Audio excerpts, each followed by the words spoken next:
నమస్తే అండి, welcome to tree media. మనతో social activist, family counsellor Shri Krishnakumari గారు ఉన్నారు. మేడం నమస్తే.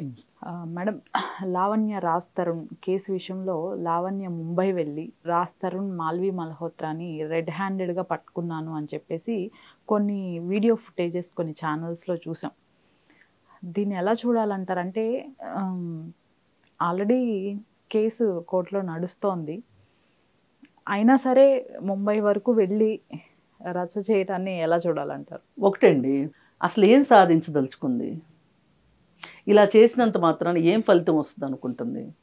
ఇప్పుడు గతంలో మనకు గుర్తుంటే కనుక నరేషు, పవిత్ర లోకేషు హోటల్ రూమ్లో ఉన్నారని చెప్పి రమ్య వెళ్ళింది.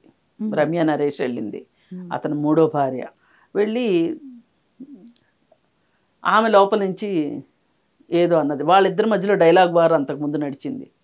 అది మా అత్తగారి నెక్లెస్ ఆమె మెడలోకి ఎలా వచ్చింది అని చెప్పి ఈవిడ అడిగితే, అర్హత ఉన్న వాళ్ళ మెడలోకే వస్తుంది అని ఆవిడ అన్నది. భారీగా నాకు లేని అర్హత సహజీవనం చేస్తున్న నీకెలా వస్తుంది అన్న ఈవిడ. ఇప్పుడు చూసే వాళ్ళకి కూడా ఇలాగే అనిపిస్తుంది. మనకి ఏమనిపిస్తుంది? అత్తగారి ఆస్తికి నగలు ఇలాంటివి కోడల తర్వాత ఆమెకి కొడుకులున్నా కూతుర్లున్నా కొడుకు భార్యకో మనవడి భార్యకో లేకపోతే మనవరాళ్ళకో వెళ్తుంది. అంతేగాని వాళ్ళు ఒక పక్క స్నేహితులు అంటారు కాసేపు, సహజనం చేస్తున్నాం అంటున్నారు కాసేపు. ఎలా వెళ్తాయి వాళ్ళకి? అంటే ఇదంతా ఎలా ఉంటుందంటే రెచ్చగొట్టుకోవటం ఒకళ్ళనొకళ్ళు.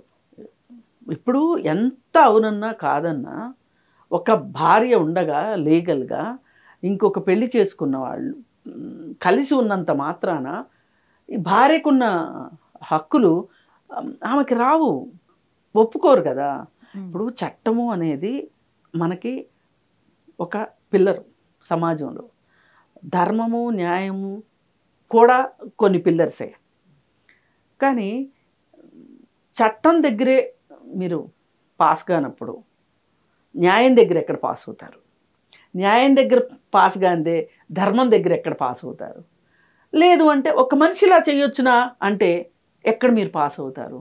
అందుకే ఇప్పుడు ఇక్కడ ఈ ఉదంతం ఎందుకు చెప్పాల్సి వస్తుందంటే, ఇలా అరిసి గీ పెట్టుకున్నంత మాత్రాన, యాగీలు చేసుకున్నంత మాత్రాన, చెప్పులు పెట్టి కొడతాను అన్నంత మాత్రాన, కొట్టినంత మాత్రాన సమస్యలు పరిష్కారం కావు. ఈ సమస్యలు పరిష్కారం అయ్యేది ఎక్కడ? కోర్టుల్లోనే పరిష్కారం అవుతాయి. కోర్టుల్లోనే ఎందుకు అవుతాయి అని అనుకుంటున్నాం మనం. కోర్టుల్లో పూర్తి న్యాయం జరుగుతుందా అంటే జరుగుతుందని మటుకు నేను చెప్పను. కానీ మీరు కోర్టులకు వెళ్ళేంత రచ్చ మీరు చేసేసుకున్న తర్వాత ఇంక ఈ ప్రైవేట్ పంచాయతీలు దేనికి? ఎలాగో ఒకసారి మీరు కోర్టుకు వెళ్ళారు కదా, నువ్వు పోలీస్ స్టేషన్కి వెళ్ళావు అంటే ఒక రకంగా కోర్టుకు వెళ్ళినట్టే. ఇంక ఈ పిలిపిత్తిరి పంచాయతీలు పెట్టుకోవడం వేస్ట్. అసలు మొదటగా మీ ఇద్దరు ఒక ఇంట్లో ఉన్నామని చెప్తున్నారు. 11 ఏళ్ల సహజీవనం అని నువ్వు అంటున్నావు. లేదు 4 ఏళ్లే మేము కలిసి ఉన్నది అని అతను చెప్తున్నాడు. చెప్తూ అతని వైపు నుంచున్న బలహీనత, నీ బలము ఏంటి అంటే, ఇక్కడ సహజీవనం చేయనప్పుడు మీ ఇద్దరు ఒక ఇంట్లో ఎందుకున్నారు? ఇదే ప్రశ్న వస్తుంది. సరే, నువ్వు అతనితో సహజీవనం చేస్తున్నాను అన్నప్పుడు, అతని ఇంట్లో ఉంటున్నప్పుడు అతనికి ఎంతవరకు భద్రాలువై ఉన్నావు నువ్వు? ఎంతమందితో సహజీవనం చేస్తావు నువ్వు? ఎంతమందితో స్నేహాలు చేస్తావు? ఏ ఎక్స్టెంట్ వరకు వెళ్ళి స్నేహాలు చేస్తావు? స్నేహాలు చేయడం తప్పే కాదు. ఇద్దరు ఆడమగ కలిసి సినిమాకి వెళ్ళొచ్చు, ఎగ్జిబిషన్కి వెళ్ళొచ్చు, ఏదన్నా హోటల్కి తినడానికి వెళ్ళొచ్చు, లేదు బట్టలు కొనుక్కోవడానికి వెళ్ళొచ్చు, ఇలాంటి ఏమైనా చేయొచ్చు. కలిసి డ్రగ్స్ కూడా చేసావని చెప్తున్నాడు అతను. కలిసి మందు కూడా కొట్టొచ్చేమో మీకు అలవాట్లుంటే. కానీ శారీరక సంబంధం పెట్టుకోవడం ఎంతవరకు కరెక్ట్? నువ్వు ఇలా వేరే వాళ్ళతో సహజీవనం, శారీరక సంబంధాలు కొనసాగిస్తూ దానికి తగ్గ ప్రూఫ్లు కనిపిస్తూ ఉంటే ఆడియోలు వీడియోల్లో అతనితో సహజీవనం చేస్తున్నానని ఎట్లా అంటావు నువ్వు?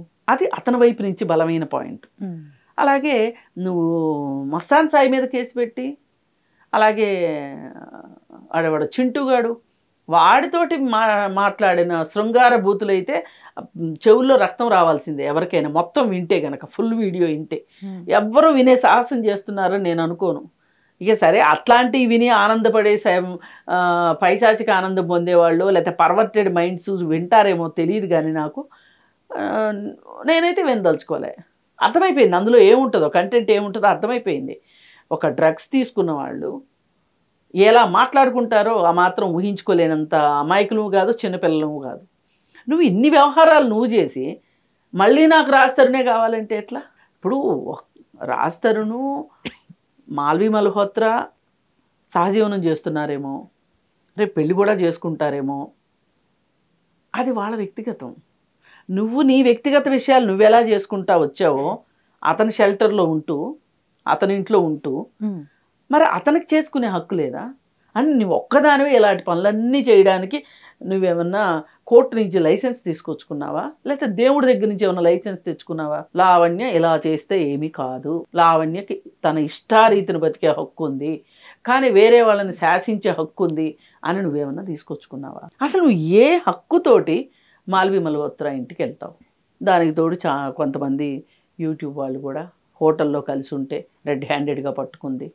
అది తన సొంత ఫ్లాట్ అని తెలుస్తుంది మేడం. మాల్వి మల్హోత్రా సొంత ఫ్లాట్ అది. అది ఇప్పుడు ఇంటికి హోటల్ రూమ్కి తేడా తెలియనంత అజ్ఞానంలో మనం ఉంటే, అంధకారంలో మనం ఉంటే చేయగలిగింది ఏమీ లేదు. అసలు వాళ్ళ ఇంటికి వెళ్ళి వాళ్ళ ఇంట్లో ఆ అమ్మాయి మీద అరిసి రాజ్-తరుణ్ని కొట్టినంత పని చేసి, పక్కన అతను ఫోన్ లాగేసేసుకుని నీ దగ్గర పెట్టుకొని ఆ అమ్మాయిని బిచ్ బిచ్ అని చెప్పి ఆ అమ్మాయిని తిట్టడం, అలాగే ఆ అమ్మాయి మీద చెప్పు విసరాలని ప్రయత్నం చేయటం, షూ ఇప్పటము, ఇవన్నీ సూచనలు ఏంటి అంటే రేపు నీ పరిస్థితి ఏంటో తెలియజేస్తున్నాయి.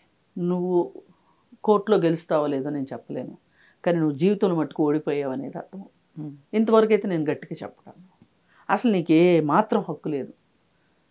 ఆ ఇళ్ల మీదకి వెళ్ళి రచ్చ చేసేది, దుర్భాషలు ఆడేది, అవే పెట్టారు కేసు పోలీసులు. అసలు అక్కడ లావణ్య తండ్రి, లావణ్య ఇంట్లో పనిచేసే అమ్మాయి, ఆ అమ్మాయి కూడా లావణ్య తరఫున ఒకళ్ళతో పుచ్చుకుని మాట్లాడుతుంది వాళ్ళతో. ఏం మాట్లాడతాం చెప్పండి? ఎంత దూరం వెళ్ళిపోయింది ఇది అసలు. అంటే ఎంతమందికి నీ దాన్ని నాకు ఒక హిస్టీరియా పేషెంట్ లాగా నువ్వు బిహేవ్ చేస్తున్నావు.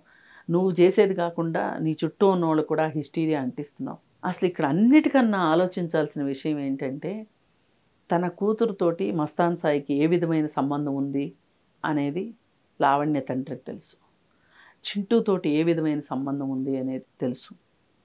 అలాంటి తండ్రి ఆ రోజుల్లో ఏ రోజు ఏం మాట్లాడాడో, ఏం హెచ్చరించినా తన కూతురు అలాగే చేసిందో, నీ కర్మానికి నువ్వు చావు అని కనీసం తల్లిదండ్రులు మార్చుకోవడానికన్నా ప్రయత్నం చేయాలి, లేదంటే వాళ్ళ కర్మానికి వాళ్ళని వదిలేయాలి. అక్కడికి వెళ్ళి ఇంటి మీదకి కూతురు మనస్తత్వం ఈ పాటికి మనందరికి అర్థమైంది, అతనికి అర్థం కాలేదు. కొన్ని ఆడియోస్ లో కూడా విన్నాం కదా మేడం, తండ్రిని ఎట్లా చాలా మంచోడని అతను వాళ్ళు కూడా చెప్పటం.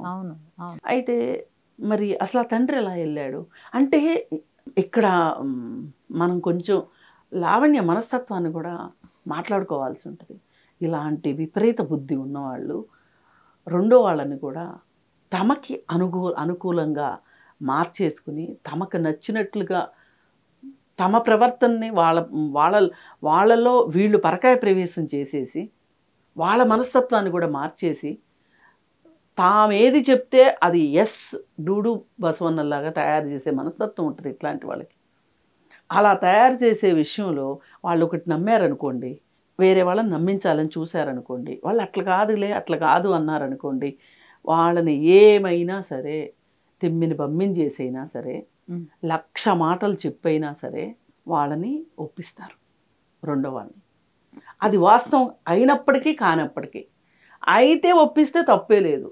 ఇప్పుడు డిస్కషన్ అంతా కాకపోతే కూడా ఒప్పించే దాని గురించే కదా. అంటే వీళ్ళ మనస్తత్వం అలాంటిది. ఇక రెండో వాళ్ళని ఊపిరి తీసుకొనివ్వకోకుండా, ఆలోచించనివ్వకోకుండా మొత్తం వీళ్ళ అధీనంలోకి తీసుకొచ్చేసుకుంటారు. అది ప్రేమతో తెచ్చుకుంటారా, తిట్లతో తెచ్చుకుంటారా, బెదిరించి తెచ్చుకుంటారా, లేతే నేనేమన్నా హాని చేసుకుంటాను అని బెదిరించి తెచ్చుకుంటారా, లేదు నిన్ను ఏదైనా చేస్తానని బెదిరించి అధీనంలోకి తెచ్చుకుంటారా. ఆ పని చెయ్యగలిగిన కెపాసిటీ, సైకలాజికల్ కెపాసిటీ లావణ్య దగ్గర ఉంది. ఇది మంచా చెడా అంటే నేనేం చెప్పలేను. చెప్పాలంటే కూడా చెప్పొచ్చు. ఇది ఖచ్చితంగా చెడు. ఎందుకంటే ఇప్పటి వరకు లావణ్య చేసిన పనులన్నీ, నిర్వాకాలన్నీ చూసిన తర్వాత మనకు అర్థమయ్యేది ఏంటి అంటే ఇది రైట్ వే ఆఫ్ లైఫ్ కాదు. ఇది ఒక ఆరోగ్యకరమైన జీవన విధానం అయితే కాదు. ఇది ఒక ప్రమాదకరమైన పరిస్థితిలో వెళ్తుంది. ఇప్పుడు కృష్ణానది ఉంది. మామూలుగా ప్రయాణం చేస్తూ, పొలాలకి నీళ్ళు ఇస్తూ, మనుషులకి నీళ్ళు ఇస్తూ ఒక విధానంలో వెళ్తుంది అనుకోండి, అది ఒక పాజిటివ్. అదే మాటి మాటికి వరదలు వచ్చేసేసి పొలాలను ముంచెత్తి మనుషుల్ని చంపేసి ఇవన్నీ చేస్తే ఏం ఆలోచిస్తాం మనం? ఒక విధ్వంసంగానే చూస్తాంగా, ఒక విలయతాండవంగానే చూస్తాం కదా. అంటే మంచి జరిగేదానికి, మంచి వైపు ప్రయాణం చేసేదానికి, చెడు పనులు చేసేదానికి, చెడు వైపు ప్రయాణం చేసేదానికి మనకు అర్థమైపోతుంది. దీనికేం పెద్ద మాస్టర్ బ్రెయిన్స్ అక్కర్లా, చూస్తుంటేనే అర్థమైపోతుంది. ఆ మాటలు, ఆ చేష్టలు, ఆ బాడీ లాంగ్వేజు అవి చూస్తే ఇవి ఏమాత్రం ఆరోగ్యకరంగా కనిపించట్లేదు. మొన్న కూడా ఎవరో ఒక ఆవిడ అన్నారు, ఆమెకు అసలు సరైన కౌన్సిలింగ్ ఇచ్చేవాళ్ళు లేరు అని చెప్పి. ఇంకొక ఆమె ఇంకొంచెం అసలు మెంటల్ హాస్పిటల్లో పెట్టాలి అని ఇంకొక ఆమె అంది. నా ఉద్దేశంలో అయితే అసలు ఈ అమ్మాయిని తల్లిదండ్రులు ఎందుకు వదిలిపెట్టారు? ఇప్పుడు వేరే వేరే ఊర్లలో ఉద్యోగాలు చేసుకునేటప్పుడు తల్లిదండ్రులు పిల్లల్ని, అమ్మాయిలనైనా అబ్బాయిలనైనా వదిలిపెడతారు. ఇవాళ అమెరికా పంపించట్లా, ఇంటర్మీడియట్ చదివిన పిల్లల్ని డాక్టర్లు చదివించడానికి వేరే దేశాలు పంపించట్లా, అసలు ఎందుకు అండర్ గ్రాడ్యుయేషన్కి వేరే దేశాలు పంపించట్లా, 5 ఏళ్ల పిల్లల్ని ఊటీ స్కూల్లో పెట్టి చదివించట్లా. పిల్లల్ని అయితే వదులుతున్నారు కదా, కానీ ఏ దీనికోసం వదులుతున్నారు అనేది ఇక్కడ పాయింట్. ఒక చదువు కోసం వదులుతున్నారా, ఒక ఉద్యోగం కోసం వదులుతున్నారా, ఒక వ్యాపారం కోసం వదులుతున్నారా, ఒక ప్రొఫెషన్ కోసం వదులుతున్నారా, ఒక సమాజ సేవ కోసం వదులుతున్నారా అనేది కూడా ఇక్కడ పాయింట్. అంటే అసలు తల్లిదండ్రులు ఎవరు వదలడం ఏంటి, పట్టుకోవడం ఏంటి అని అనొచ్చు. కానీ ఇవాళ ఏ హోదాతో వెళ్ళాడు అతను? తండ్రిని అనే హోదాలోనే కదా వెళ్ళాడు. అంటే ఇప్పుడు దాకా మీకు గుర్తు రాలేదా? అది నేను చెప్పొచ్చేది. వదిలేస్తే పూర్తిగా వదిలేశారు. లేదు, మంచి చెడులు మాట్లాడుకోగలిగే పరిస్థితిలో లావణ్య ఉందా లేదా? వాళ్ళ మదరు ఇచ్చిన ఇంటర్వ్యూలో మనం విన్నాం. చిన్నప్పటి నుంచి ఇలాగే చేసింది, మాట వినేది కాదు, 30 లక్షల డబ్బులు తీసుకొని వెళ్ళిపోయింది ఇంట్లో నుంచి, నేనేదో పైలట్ ట్రైనింగ్ అవుతానని. మరి ఆ డబ్బులన్నీ గోవాలో ఖర్చు పెట్టేసింది. ఇంక మేము ఎంతగాని ఇస్తాం, ఎప్పుడు డబ్బులు డబ్బులు డబ్బులు అంటది. అవును అని విన్నాం మనం. అసలు ఇవన్నీ వింటుంటే ఎక్కడో పెంపక లోపం ఉందని కానీ, ఎక్కడో మనస్తత్వంలోనే, పిల్ల మనస్తత్వంలోనే ఏదో తేడా ఉంది అనేది ఒక అబ్నార్మల్ సిచ్యువేషన్స్ కనిపిస్తున్నాయి. ఖచ్చితంగా అసహజమైన మనస్తత్వం ఇక్కడ కనిపిస్తుంది.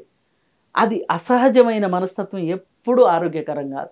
వాళ్ళకే ఆరోగ్యకరం కాదు, వాళ్ళ చుట్టూ ఉన్న వాళ్ళకి కూడా ఆరోగ్యకరం కాదు, తల్లిదండ్రులకు అసలే కాదు.